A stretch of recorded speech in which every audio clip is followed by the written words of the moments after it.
This is a Film Stories original podcast. We made this.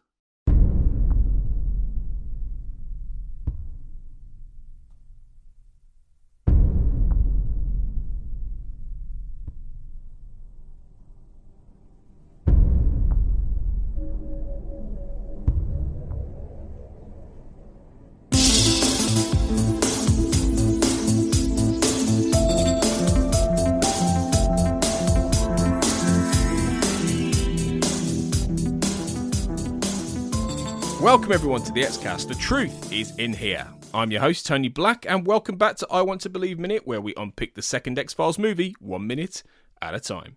Today, helping me to explore minute 23, running from approximately 22 minutes as the vans arrive outside Agent Bannon's house to 22 minutes 59 seconds as Mulder talks to Whitney, is regular Xcast guest, Russ Hugo. Welcome back again, Russ. Thank you, Tony. And we're getting further into this ongoing scene now as we've got Mulder and Joe and Whitney and Drummy arriving at Bannon's house, or what appears to be Bannon's house, because the majority of this minute really is all about duplicity.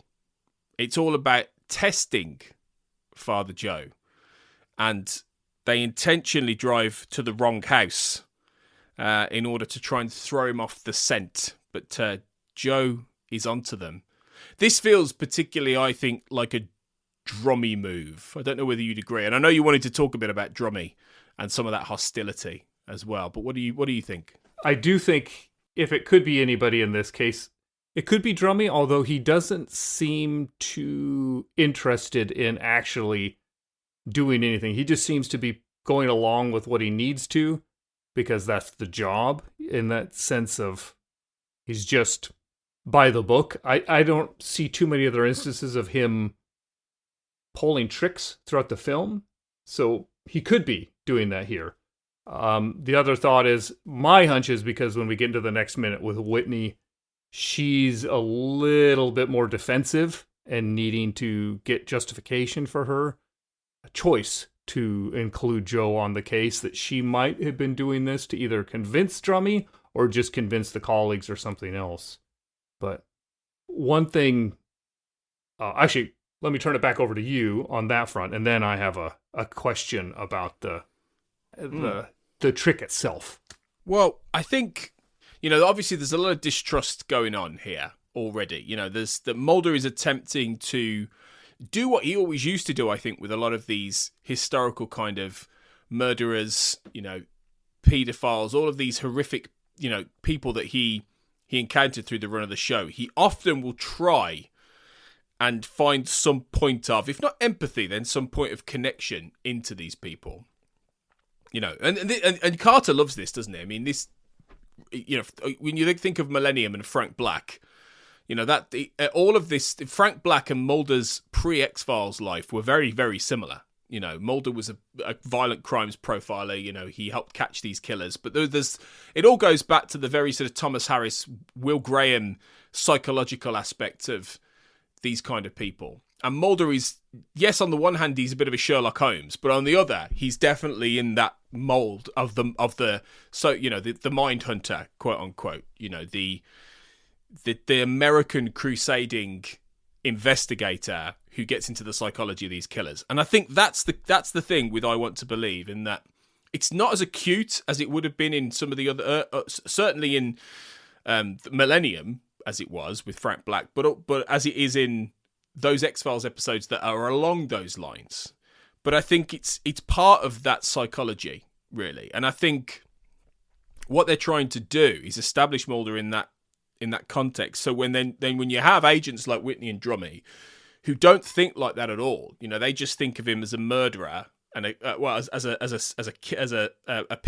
pedophile and a sex offender who is beyond the pale, and somebody who is just a chancer, somebody who's lying, somebody who is pretending to have these gifts. I think that's the key, to be honest. I think that's the difference, and I think that's what the film is trying to draw in this scene. And especially when Mulder is then saying, well, he pulled that right out of his ass. It's very much a case of, well, I believe this guy, and So it's that classic back and forth you get in the X-Files. It just doesn't happen to have Scully there, in this case. Do you see where I'm going with that?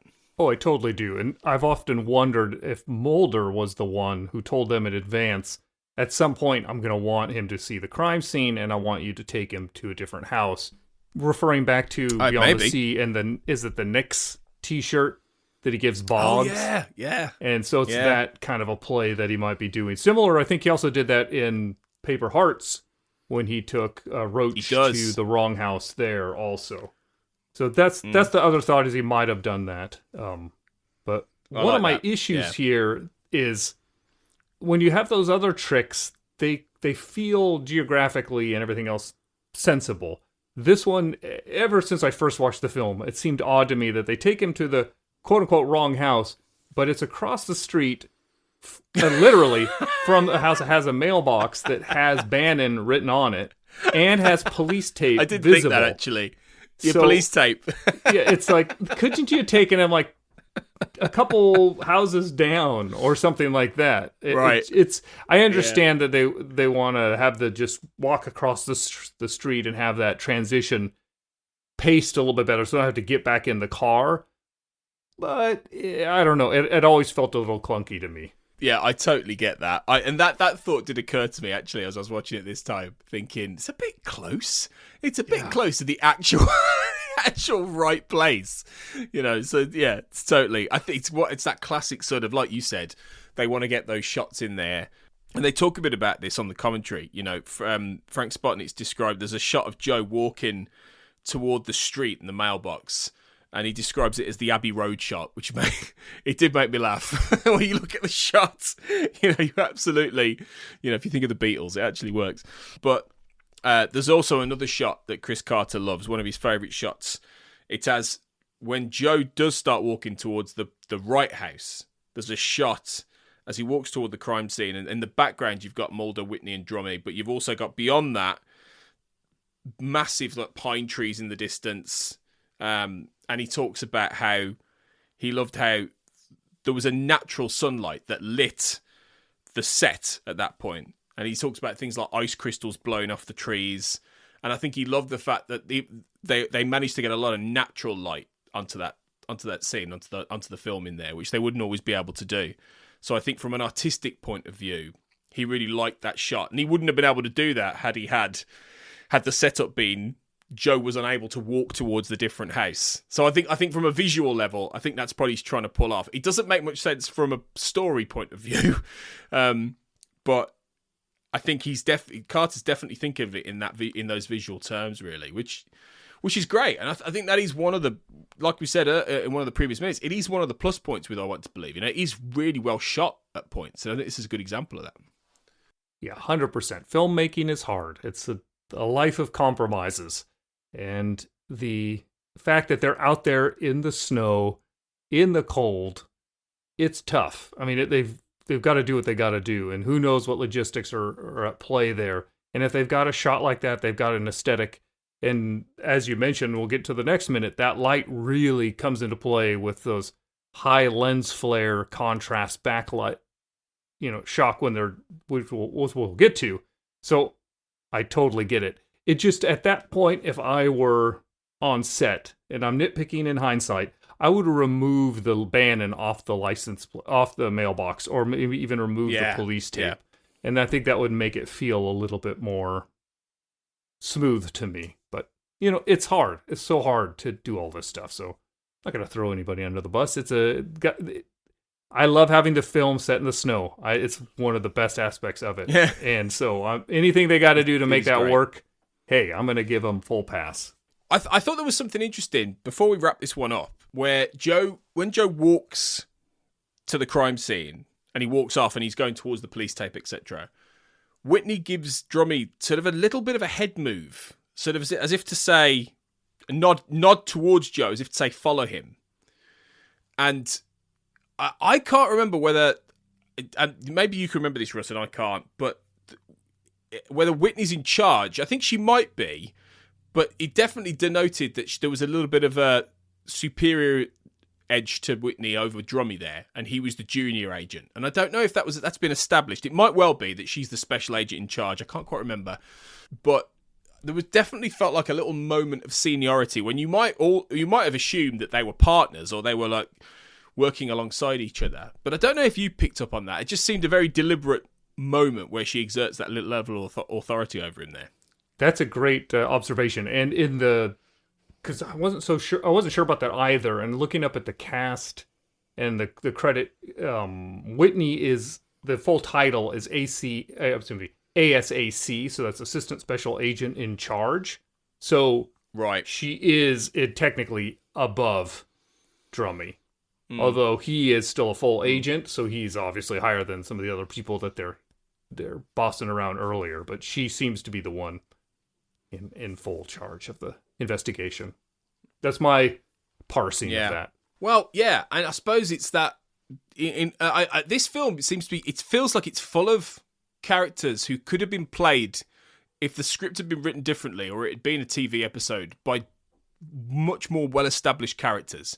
Like in theory, you could have had Whitney's role be Skinner, in that commanding role there, person in charge of this.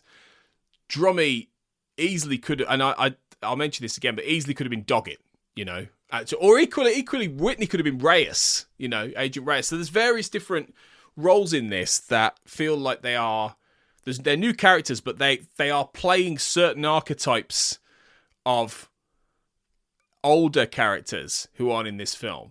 But yeah, it was just noticeable that she exerts that authority. It's good. It's interesting because I think it adds a little bit of an extra dimension to their relationship there. No, that's a great eye and a great observation. My hunch of why and we can get into this a little bit more later, of why I think the decision is justified to cast new characters into these roles is to really frame the outsiderness of Mulder, the alienness of the new FBI space even more.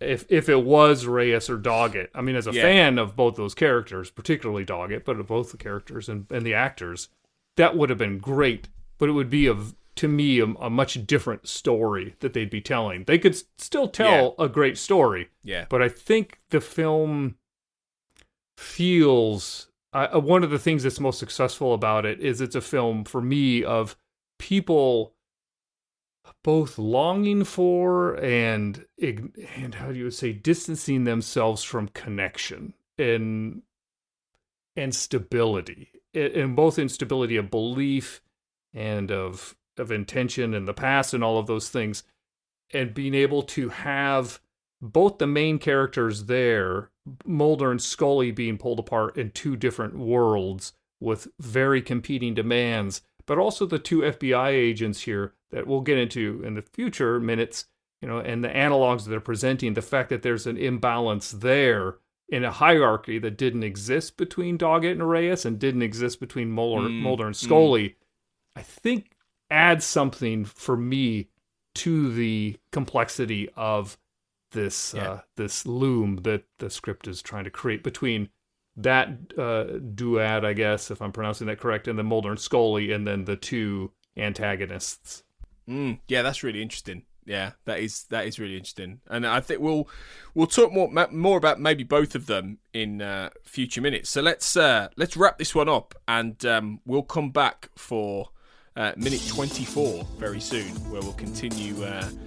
We'll begin the interesting discussion between Mulder and Whitney, which rolls on for a bit. So thanks for joining us, as always. But please remember, until we return, trust no one.